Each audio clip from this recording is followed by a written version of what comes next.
Hey everyone, Mike Hidalgo here, and thank you for joining us on another FCP Euro DIY. Today we're going to be working on this 2013 Audi TT RS behind me.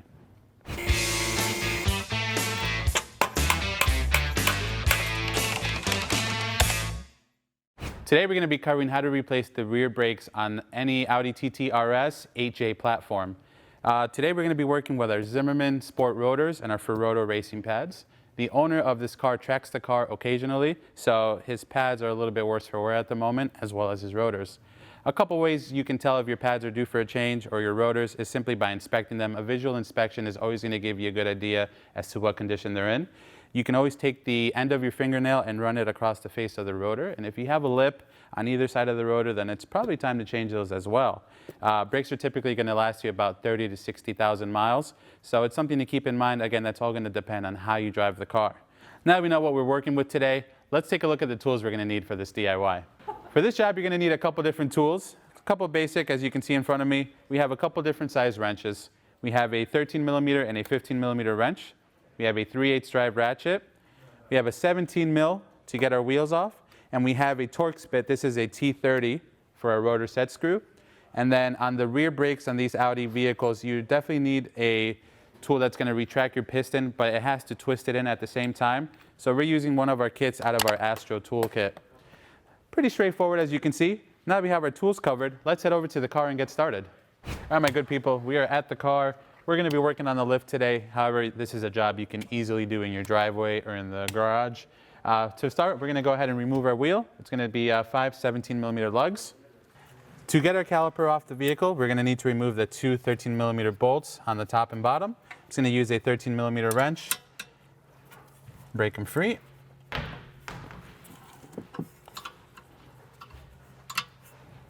That one's good.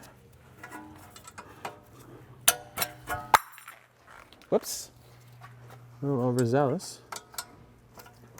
Good word. Now, as you can see, the counter hold nut is spinning. You can probably try to outdo it. However, the 15mm wrench is going to come in handy here to do your counter holding. You can go ahead and remove our caliper.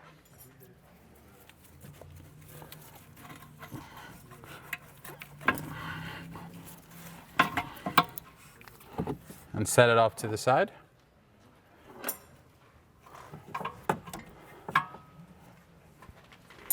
From here, you can go ahead and remove the two brake pads. They're just going to just pull out from their clips.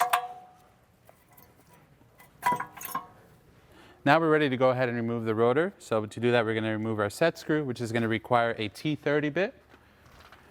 I always like to put my bit on the screw first and give it a couple encouragement hits with the hammer just to break free any corrosion that may be holding it on there.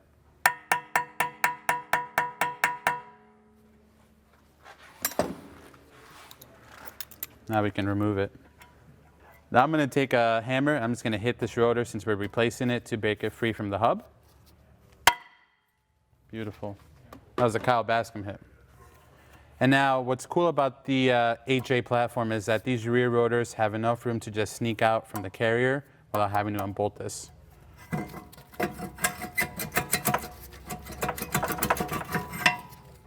Beautiful. Let's clean this up and get ready for our new rotor.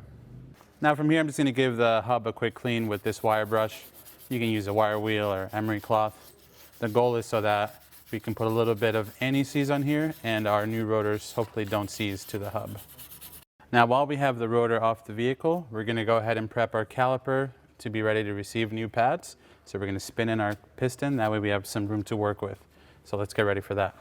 So I'm going to use key number 7 from our Astro toolkit to compress this piston back into its home. So you can see it's got the right size and the right two dimples that key into the caliper.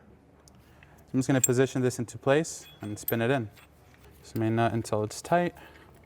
Just hand tight is good. And then you're just going to spin this in so that it twists the piston back into its housing. You want to be careful with the dust seal. These are a little bit worse for wear. They're going to be rebuilt sooner than later by the owner, so we're not going to be too worried about them, but we're also not going to destroy them just because of that.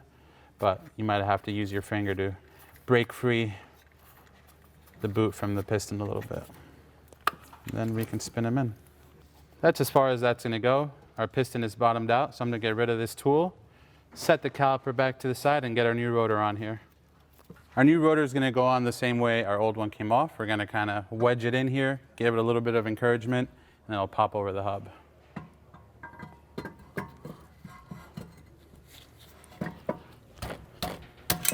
Beautiful, baby.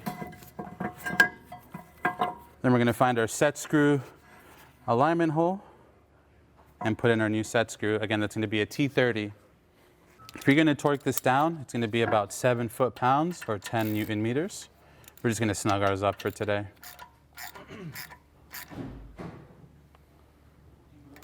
Beautiful.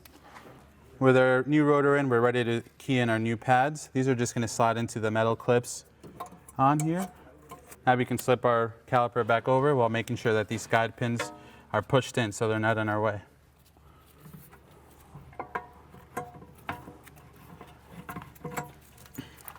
Beautiful, baby. Now we can install our hardware back on. Some pads include new hardware, however the Ferodo pads do not. So if you're going to be reusing the same bolts, put a little bit of blue Loctite on there. And you're going to want to torque that down to about 30 to 34 foot-pounds. With our new pads in, our rotors in, and our caliper back on, we're ready to put our wheel back on. I'm going to pull it up, 5 17mm lugs, button this thing up. And there you have it, my good people. Another DIY in the books. Overall, a pretty straightforward and simple one, yet however important and rewarding as brakes are so necessary to stop the car. If you like what you saw in this video, please be sure to give it a thumbs up. If you have any questions or comments on what we did today, leave those in the comment box below. And if you like this DIY and you want to see more like it, please consider subscribing. We make new ones all the time. As always, thank you for watching. We'll catch you on the next one.